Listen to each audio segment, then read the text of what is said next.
Hello. Good afternoon, everyone, since it's the afternoon. Thank you for being here. I'm very glad to share this moment with you. Like, it's the 20th anniversary of Blender, and it fits with my 40th anniversary, so it's a very big moment for me.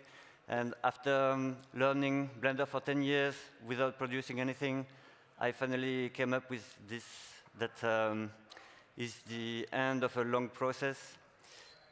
So this is an independent project. There isn't any structure, no financial program, but it has been made with the collaboration of 3 persons. That is me, I do the modeling and the anatomy part. Then a Polish guy that I've never met in physical world, but he made the whole script, which is about 1,000 lines. And then the Unity developer that made an app from it. As you will see, there are now two visualizers of anatomy. One is inside Blender, and the other one is an app that now is available for PC, Windows 10, will be adapted to other OS probably soon. I don't have this thing to change the dia, so maybe next one. OK, this is just to explain the main context why this kind of application or, well, hack can be useful. Because there are other 3D anatomy software around. Some are free. But for the moment, none is open source. And if you think of it, it's a bit strange, the situation, because there is in every country a budget that is dedicated to education. It pays for the building. It pays for the teachers' salaries, it pays for many things, but it doesn't produce nearly any material learning tool, like for the books, the softwares, especially in scientific edition, like the articles. If you know somebody that makes research, he will explain if you don't know.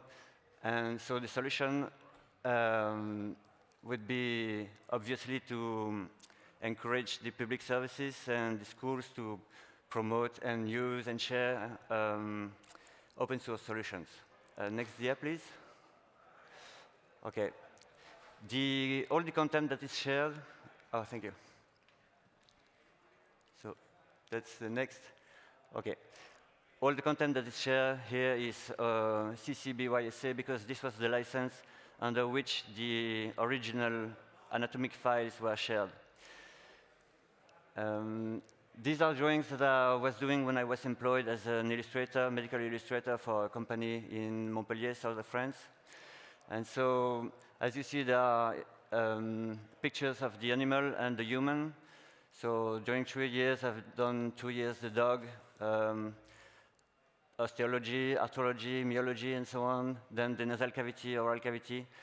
All this to say that as a medical illustrator, what you need to produce an image is basically to copy something else. It can be from several sources. It can be from a picture of a cadaver. It can be using medical imaging device. Or it can be using 3D, which actually is the best solution, because you can then tweak the lights and make your shot in the exact angle as you want and have much control about it. So these are the files that were shared on internet for 10 years now. I think the three on the back, they are what I would call the first model of this Japanese organism that's called Body Parts 3D. So most of what I share is their work, actually. The other one that is in front, the two characters in front, are the same second model. And it has some parts that are missing in the other one, like the facial muscles, but it doesn't have the vessels, and there were missing parts that I completed afterwards. So if you download the file, then you unzip it, and you get something like this. So not only is it separated, but all the names are only numbers. If you want to know which part is which name, then you have to go to another file. And actually, it's just very complicated. So some university had tried before to make something like more usable of it, but nothing really usable has been produced so far.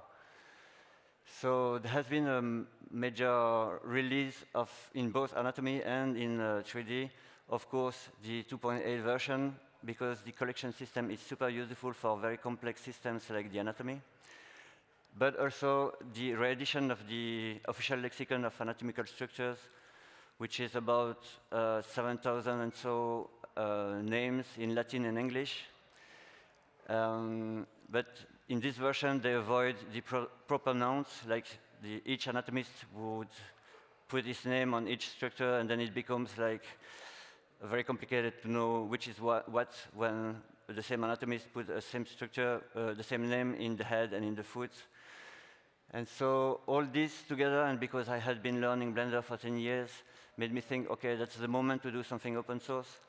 So I gathered everything inside a file. I combined the two models and completed. So this is the ligaments, what we call arthrology, studying the joints. The nerves also were missing, and adapting everything to fit the two models together, segmenting the skin because there are regions that have each one a specific name. And so I started to have something usable inside Blender. Then the first thing, because the meshes are super heavy on the original files, so that there were three techniques. Of course, remeshing, but then all the vessels were converted into curves, nerves, arteries, and veins, which makes it much more editable and light. And then it's instancing mirroring all the symmetrical parts, which like divides the weight by 2, basically. So after that, adding colors, of course, and thanks to Eevee, we can now use, because the purpose was not only to have a tool of production, but to make these files available to anyone, and also to non-Blender users. So this challenge to make Blender easy for everyone is probably what took the most time. So now we had colors, and we could navigate instantly thanks to Eevee. So making a user-friendly anatomy visualizer, I cannot code, so I was a bit stuck with this only solution to try to hack Blender and make a kind of software out of it.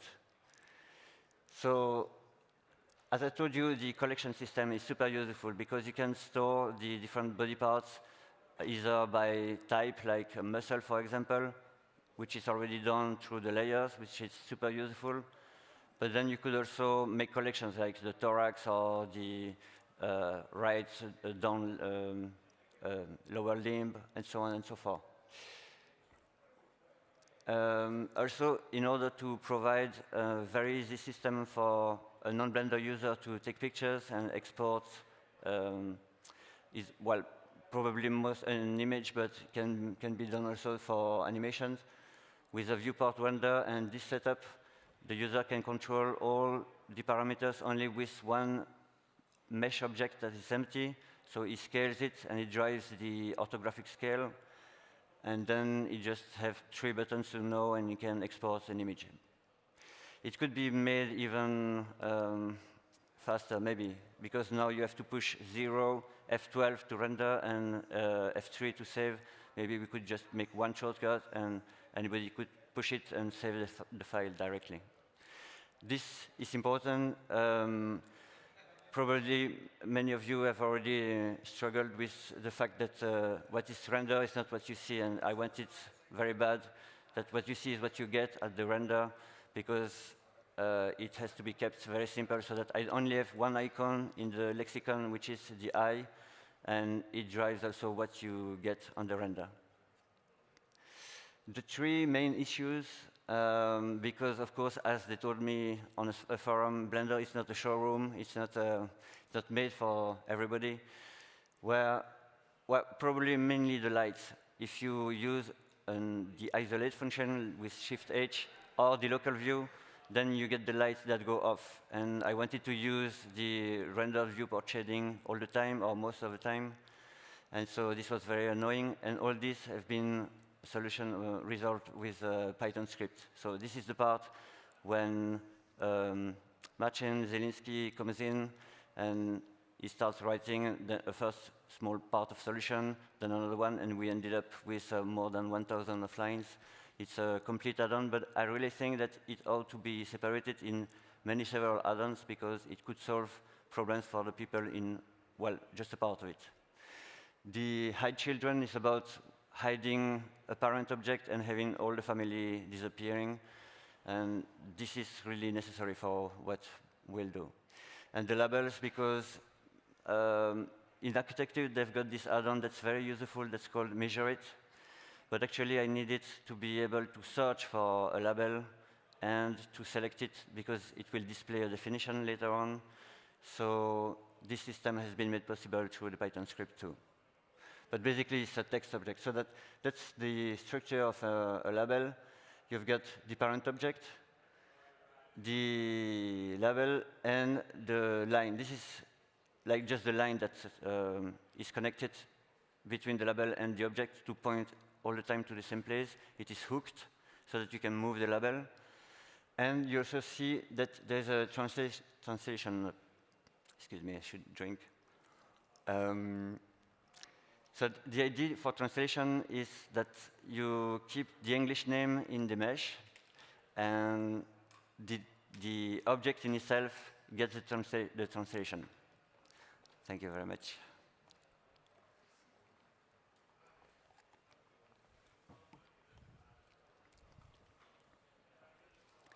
And also, of course, the line mustn't be selectable, so that you would only select either the object or the label, but the line is something just like for visual information.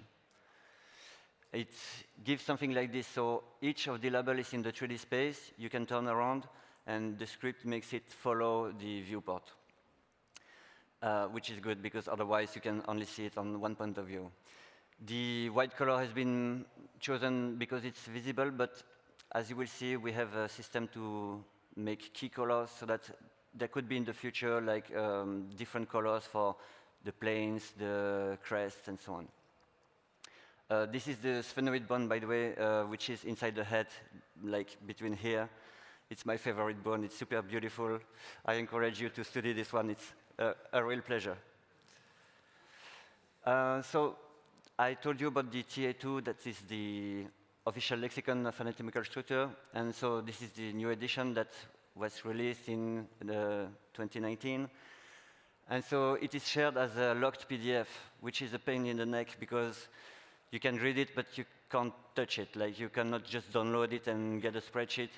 So we had to reverse engineer. Then after, we wanted to translate it, so you now have the French that I corrected, the Spanish that has been corrected by Carlos Torres, and the Portuguese corrected by Ana Biggio. Thanks to them very much, because it's quite a long work. There are 7,000 structures that have like awful names with many anatomical details. So here it is. And these are the synonyms. It means that not in Blender, but in the app, you can search for a structure based on the former name or, well, the synonyms, and it will find it. This is how it happens when it is important in Blender, so that you get this kind of CSV file that's a text, basically separated by point comma.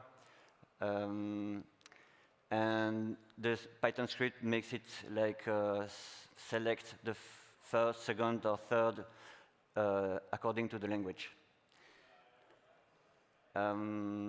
This is to show that when you select any object and that there is a text object that has the same name as the mesh, well, basically as the English term, then automatically the text gets displayed so that it gives you the definition. The definitions are taken mostly from Wikipedia because there are many of them. And as you will see in the app, it goes to the next level because it uses hypertext. But I'll explain that later.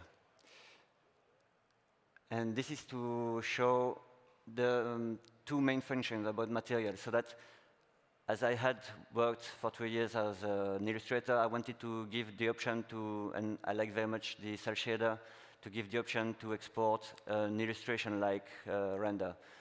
And also to have key colors, because in anatomy, the whole point is to differentiate and identify things, so that it's very good to have like these systems of colors. And so you see that you can like mix both of them very easily with a shortcut or just a checkbox in the add-on. This is the cell shader. I call it comic shader. Yeah, comic. Yeah.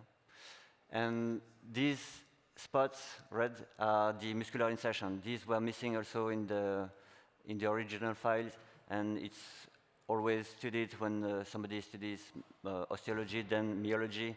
There's always a link where each muscle is attached to the bone. The brain also is worth mentioning that it has been replaced by another brain, while the neocortex. So this one is very detailed. You've got every little part with the definition, and it's really interesting to go navigating into it because you learn many things. So this is to give other example. You can see the skin. That's quite a nice one. It's well, from the two models, this was the best one. And so you can each time in one shortcut pass from the organic coloring to the key colors. So this is to speak about the cross-section tool. Eduardo, that explained the architect thing, mentioned the Blender Beam, and actually it is inspired by a tool of the Blender Beam add-on that we reproduce it for anatomy. And basically, it uses 3 materials for one, and based on the position of a plane, it will become transparent so that you can make a cross-section, move it very easily. And also from this point of view, it's not very visible, but there's a third material that's displayed on the inner surface of the planes, so that it gives the impression that it's plane. You don't see inside the mesh, but you just see a full white color, so that it looks like a cross-section through something solid. And these are the filters. In this place, it looks a bit complicated. It has been simplified in the app, but so that you can filter which collection is hidden or not. And it can be very handy for somebody trying to make a special shot of anatomy. And you can also move things and keyframes. So Blender is so versatile that you can have much fun with this now.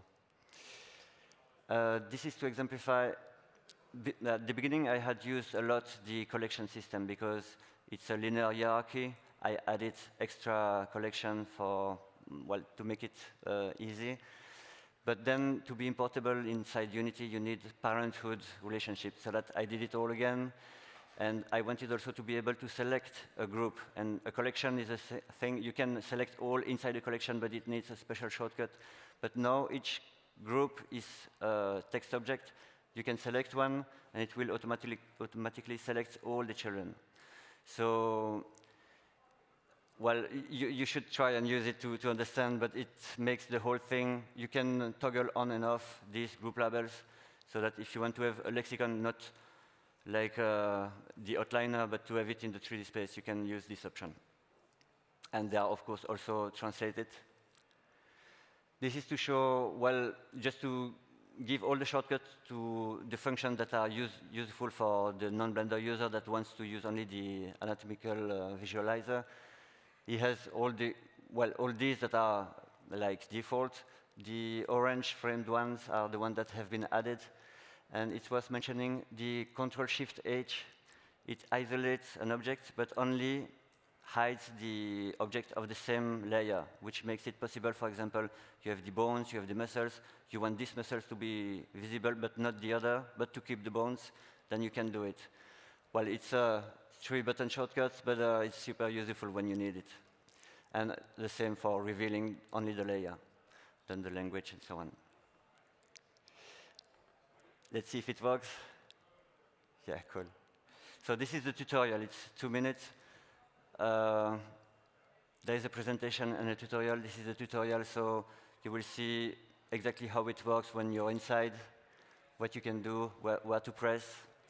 It was meant to be the way for a non-Blender user to approach this thing and to say, OK, well, I can manage.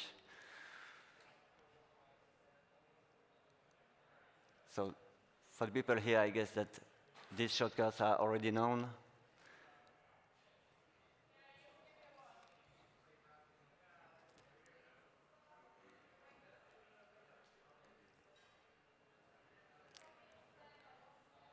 There used to be a kind of heavy metal music, but I took it off because it's a scientific middle. I try to keep it down. The other video, the presentation, has got some music.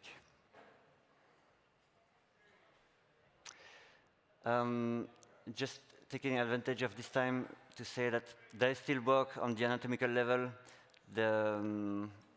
There is space for improvement everywhere, but I think that the main steps have been done to go on building on it.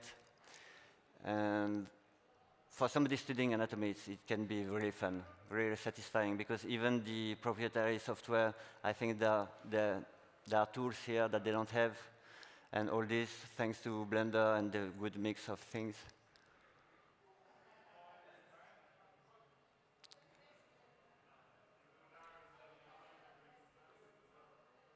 Yeah, so this is a custom shortcut. Instead of Shift-G to select the collection,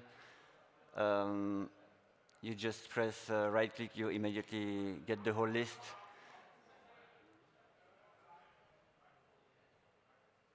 Yeah, that's what I was talking about.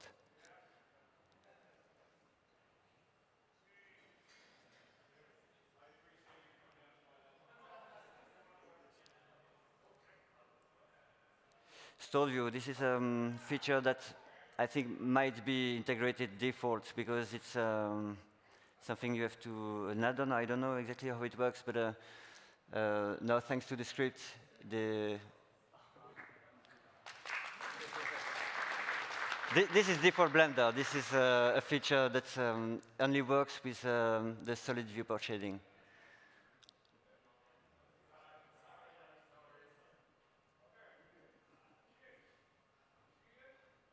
And the planes of cross-section, they are constrained so that we could have it totally free and it works very well, but just to keep it simple, once again, I just put the 3 planes. And actually, there is a setup that might be developed further. It's to have a cube, and you can see only inside the cube or outside the cube. And it works very well, only that I have 5 planes and not the 6th one working. I don't know exactly why. If somebody wants to finish it, it's welcome.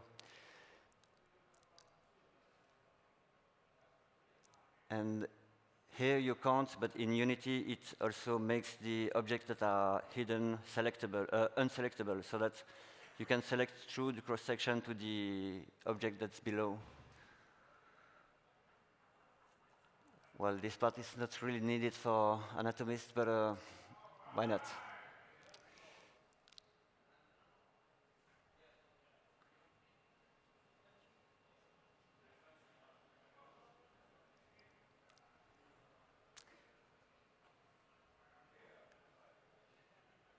And so the materials are a whole setup where I started learning node trees through materials, and it allows to do many things. If you just have the right Python script with a property, then you can trigger whatever you want inside the material. OK, enjoy.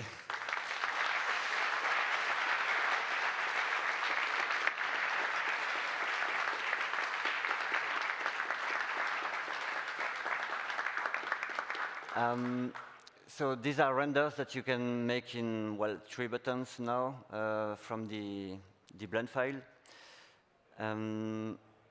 Yes, just to mention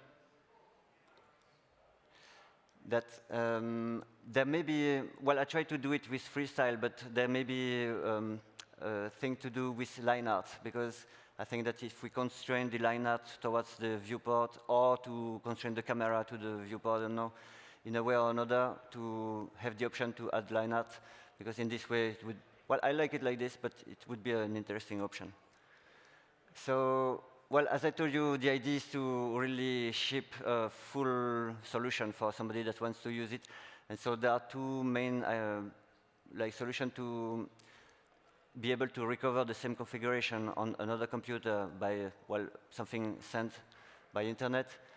And it's the template, which allows you to open the atlas, have all the shortcuts, the configuration working, and it's like optional. You have it running on the side of your regular Blender and switch from one to the other.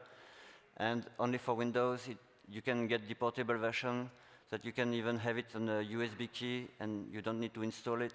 You can run it immediately. It works like a charm. Well, I think that's something that makes it like enjoyable, like just to have your keys, a USB key. You can watch Anatomy on any computer. So to share it, I needed to build a website. So this is the one that came out lately.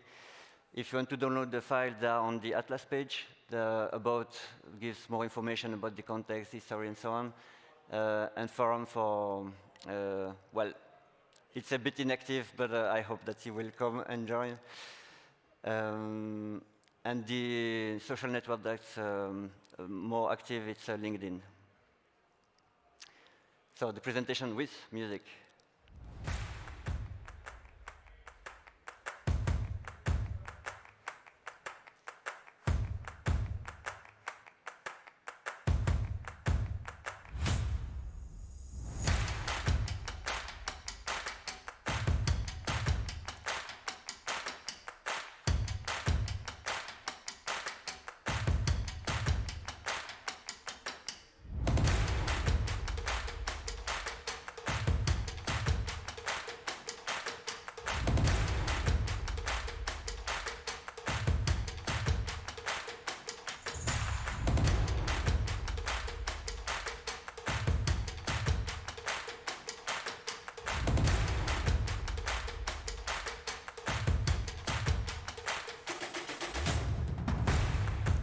Bon.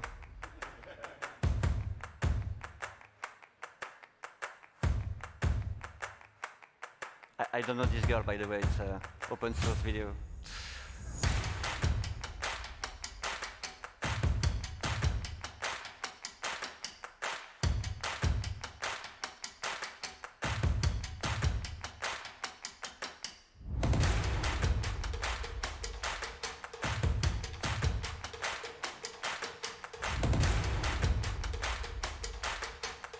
Just to mention, the part where it's moving, it has been separated into a different file, which has some interest. I encourage the animators that want to, well, dive into human biomechanics to go and look into it. It's not totally finished, but the reason why it has been separated is because to import the hierarchy in Unity, you need to have parenthood relationships, which doesn't mix with the parenting that you need for the rig, so that it had to be separated. This is to explain all the elements that comes in action. So the NBDC, actually, it's the logo for Body Parts 3D, which is the model that I've used. TA2 is the lexicon, Wikipedia for definition, Python script that makes the whole add-on. All this inside Blender, which has a really well-chosen name for this occasion. And, well, I changed the logo because I wanted to have a logo. And nobody likes it, but I don't care. Well, we'll try to find another one, maybe. Then, well, Unity and the app. This presentation is about the Blender part, but just to mention, there is the blend, like template, portable, or just the file if you prefer. But then there's the app that's now released, and you can download it on the website. All is open source, same license. So this is the user interface of the app. It's very enjoyable when you struggle to try and configure Blender into an anatomy visualizer to have the possibility to make everything. It has been a very intense communication with this Spanish developer, Luis Vinant, and he's really to thank because he has had much patience, because I'm very, like, control freak was the expression, I guess. Well, I invite you very much to try it because I'm very proud of his work and what we've done together. As you see, there are sliders on the side so that you can display each system from deep to superficie and have still all the other controls. This is, well, a picture of what you can get easily, like in a few clicks. And as I mentioned, the blue words in the definition are hypertext. so that when you select it, it appears in the outliner, in the 3D view, and you get the definition, and you can go jumping from one place to the other very easily. Yeah, sorry, and just there's the hierarchy, horizontal hierarchy on the upper part. So you can select anything from anywhere, and it's super handy. This is to mention that a university from Holland in Leiden, they asked for a grant to continue this project, and I think it's a very good thing because it needs many people to verify and to make sure to give credit that the thing has been reviewed by other people and that you can reckon on it. And so it's one grant for 4 universities, so it's the same thing. I hope there will be other. I've been contacted by one in Lyon, one Open Anatomy in the United States, but for the moment, only this one is running. And I don't know exactly what they do, because actually I think they prefer to work on their own, and they will only release the modified version probably at the end, so within 2 years. So we'll see what happens in between. And this is to say that it's a project that's too big for one person. I've been working really hard for nearly 2 years, but I mean, I can do a little bit more, but I'm unemployed, and I wouldn't care if other people would take it. And actually, if I could only do the anatomy and the 3D modeling, I would already be super happy. So there is space for all these kind of disciplines. For example, Wikipedia needs a huge work to actualize, update all the definitions, because they use the former lexicon. That's it. So you've got mentioned Marcin Zielinski that did a whole add-on, thanks to him, and I hope that somebody will take the time to separate each little part to make separate add-on, because I think it's very useful for Blender. Then thanks to Louis Vinant for the app that's amazing, and for the translation. And if somebody wants to give time to translate, or has a friend in medical field or whatsoever to translate in Dutch or in German, any language is welcome. We've tried Hindi and Arabic. It works. There are some hacks to do because it's a different font, but it can be done, no problem. So, well, now it's just working on it, and I hope to... It's not meant to be my project. Actually, it's your project. It's the project for everybody. And please enjoy it.